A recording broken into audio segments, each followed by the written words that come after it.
Similar to all the other videos, looking at the answers here, I'm not going to be showing all of the steps necessarily. I will show most of them, however. So, we're always going to start by cross multiplying. So here I'm doing 5 times 48 and 12 times x.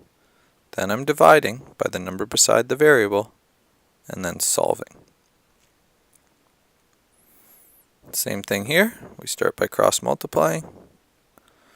We divide by 2, and we get our answer of 100.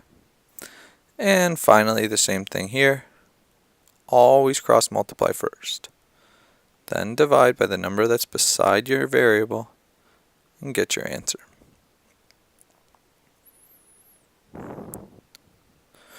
When we're working with word problems, we always want to establish what we're working with first. So here we're dealing with buying blocks for the amount of dollars. So I've got blocks in dollars. I know that it's going to be 3 over 12.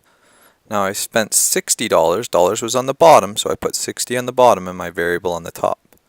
Now I've got my ratio set up, so I just cross multiply and divide, get my answer, and I always want to state what I've done. I've bought 15 blocks at the end.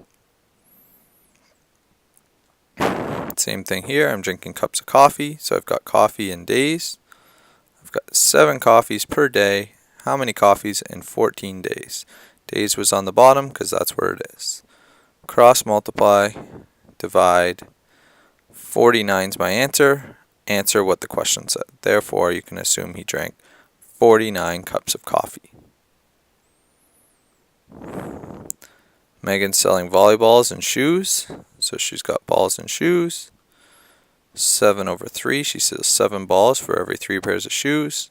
If she sold 9 pairs of shoes, how many balls? Cross multiply and divide.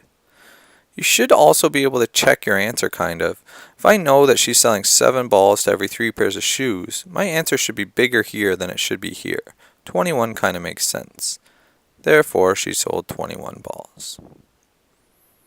Finally, in math class, 34 students pass their fractions test for every 3 that do not. If 12 didn't, how many passed? So we've got passes and fails. 34 over 3, x over 12. We cross multiply and divide. That means 136 students pass for every 12 that do not. Good luck on the rest of your tests.